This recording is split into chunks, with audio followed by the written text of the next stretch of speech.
Quel est le profil pour immigrer au Canada en 2023? Il y a eu beaucoup de changements au niveau de l'immigration du Canada. Et donc, c'est normal que tu te poses cette question-là. Dans la vidéo, donc, je vais essayer d'élaborer certains aspects. Reste dans ce côté, on se retrouve juste après le générique.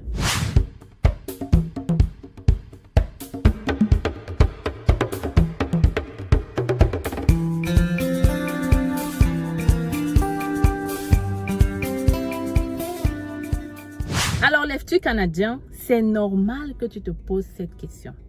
Et je suis là pour te donner des directives, pour essayer d'éclaircir certains points et de te permettre de voir plus clair sur ce projet d'immigration que tu as depuis des années. Ou peut-être même que tu as le profil depuis, mais tu perds le temps et pourtant, il faut maintenant passer à l'action. Donc, pour ceux qui ne me connaissent pas, je suis Stell Difac. Je suis là depuis 10 ans, 9 ans.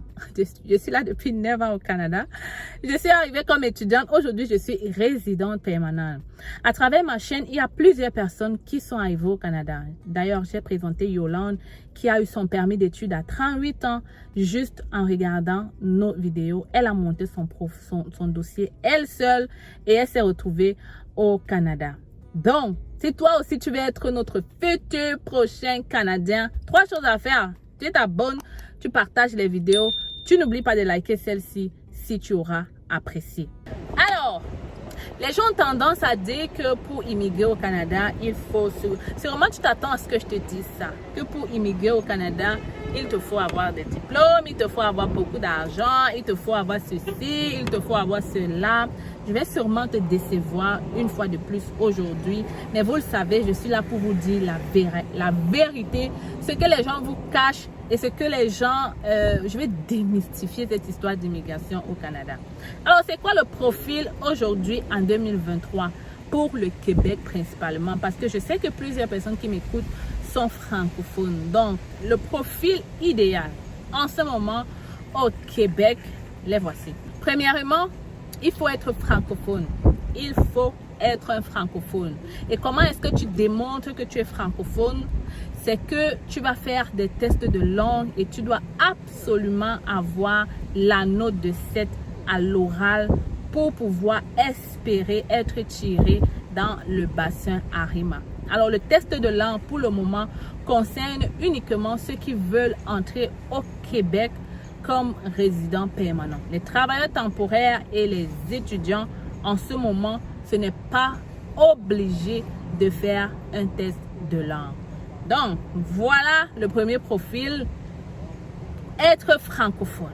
Être francophone, c'est très important. Et je suis sûre que bientôt, ils vont entamer avec les travailleurs étrangers temporaires et possiblement, ils vont aussi obliger à ces travailleurs de faire des tests de langue.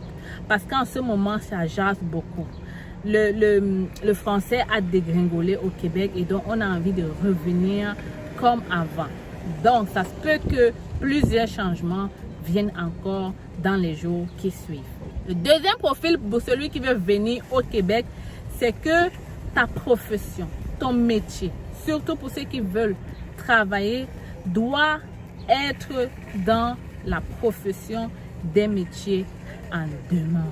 Vous êtes chanceux parce qu'il y a plusieurs métiers, plusieurs secteurs d'activité en demande au Québec. Parmi ces secteurs, nous avons les secteurs de la restauration. OK? Nous avons les secteurs de l'hôtellerie aussi, le tourisme. Nous avons le secteur des commerces et des détails. Et nous avons, comment on appelle ça, le secteur, tous les métiers de service. En réalité, donc les trois là, principalement, sont ceux qui sont restés en forte demande. Pendant la COVID, on avait plusieurs autres secteurs. Mais maintenant que la COVID a diminué, il y a beaucoup de gens au Canada, au Québec, qui sont en train de repartir en emploi. Et donc, forcément, ça joue beaucoup sur les secteurs qui sont restés en forte demande. Donc, je viens de te citer ces 3 secteurs-là. Et c'est très bien écrit dans les journaux, dans la presse au Canada. La restauration, ça a augmenté. Pourquoi? Parce que les gens ont eu plusieurs autres opportunités d'emploi qui sont mieux payés et donc ils ont quitté la restauration pour aller ailleurs. Les services ont aussi augmenté et tout ce qui est aussi dans la santé aussi reste en demande. Ok?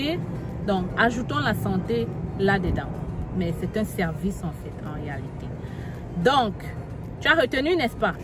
Si ton métier fait partie des métiers de service, quand je parle de service, un technicien comptable par exemple, un adjoint administratif par exemple, un proposé au service à la clientèle par exemple, les services, vous le comprenez, n'est-ce pas?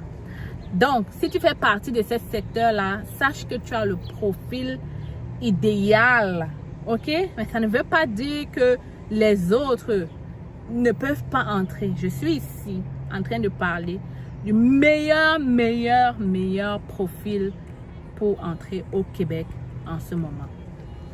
Alors, je vais peut-être te décevoir sur le troisième profil, mais je vais démystifier cette histoire comme quoi il faut absolument avoir un diplôme pour immigrer au Québec ou au Canada.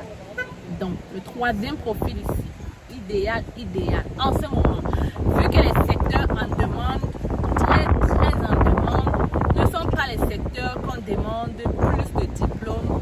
Donc, le troisième profil aussi, c'est le profil des gens qui n'ont pas trop étudié, mais qui ont beaucoup d'années d'expérience dans un secteur en demande et qui ont aussi des attestations de formation dans ce domaine-là. Beaucoup d'entre vous au Cameroun se disent cuisiniers sans avoir des attestations de formation. Et ça ne passera pas si tu veux entrer au Canada comme travailleur. Donc, avec une attestation de formation dans ces petits métiers-là, tu peux te retrouver au Canada plus facilement, plus rapidement que celui qui a un doctorat ou même une maîtrise en géographie. C'est ce que je vais dire par là. Ok? Alors, le quatrième critère, c'est l'âge. Évidemment. Désolée, je fais des va-et-vient avec cette voiture parce que il fait chaud, mais quand j'ouvre, il y a le vent. Donc, j'ai peur que vous n'écoutez pas parce que je n'ai pas le micro. Mais on va terminer la vidéo. Alors, le quatrième critère, évidemment, c'est l'âge. Ok? L'âge, ça compte. Quand on veut entrer au Canada comme travailleur, ça compte. Ok?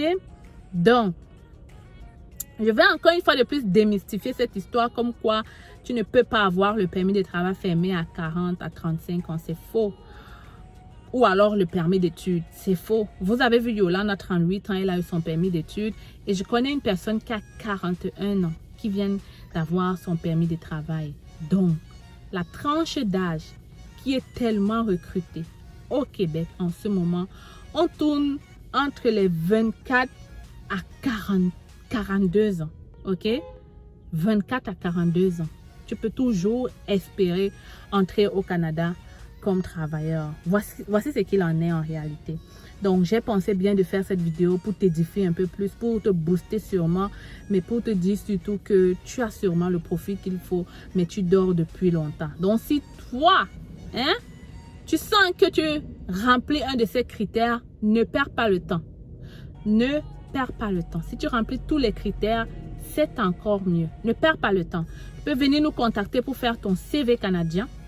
Ou alors tu peux prendre notre guide du travailleur qui te montre la voie, qui t'explique comment trouver de l'emploi au Canada par toi-même. Tu peux même faire plus. Tu peux te joindre à nous à la conférence que j'organise au Cameroun le 18 et le 20 août. Je serai là et je vais te montrer comment immigrer au Canada par toi-même sans trop dépenser et rapidement. Donc, tu me contactes par email ou à travers ces numéros et on se fera un plaisir de t'expliquer la procédure. En attendant, abonne-toi, partage et n'oublie pas de liker parce que c'est fin d'année là. C'est quelques mois qui nous restent. On vient avec du lourd comme d'habitude. Vous avez le rêve canadien. Vous souhaitez réaliser ce rêve sans dépenser une somme exorbitante et passer par des personnes expérimentées vivant au Canada. Vous êtes étudiant ou travailleur? Le Canada est à portée de main avec nos différentes formations. Étudiants, Découvrez dans notre formation la procédure de demande du visa étudiant de A à Z avec nos modules de choix de filière, la liste de bourses disponibles pour le Canada, la procédure pour effectuer une demande d'admission et bien d'autres encore. Avec cette formation, vous bénéficierez d'un suivi personnalisé avec des réunions mensuelles et intégration à un groupe de suivi privé gratuitement. Pour vous, travailleurs, optimisez votre profil et candidature grâce à nos formations et prestations sur le CV type canadien et votre lettre de motivation. Mais aussi notre formation coaching en vue de préparer votre entrevue avec une entreprise canadienne. Vous vous demandez quelle formation choisir? Nous vous proposons notre service d'orientation et d'évaluation de profil qui vous permettra de savoir quel est le meilleur choix en fonction de vos qualifications. Pour aller plus vite, nous vous recommandons la formation qui représente les sites de recrutement dédiés à l'international. Rendez-vous sur notre site internet et sur nos plateformes sociales pour en savoir plus. Vous aurez l'occasion de voir de multiples personnes qui ont réussi à obtenir leur visa en seulement 3 mois. Je m'appelle Sonia et je suis venue au Canada en tant qu'étudiante au mois de septembre grâce à C'est Facile. J'ai eu mon visa rien qu'en 2 mois et pour moi c'est toujours... Avec C'est Facile.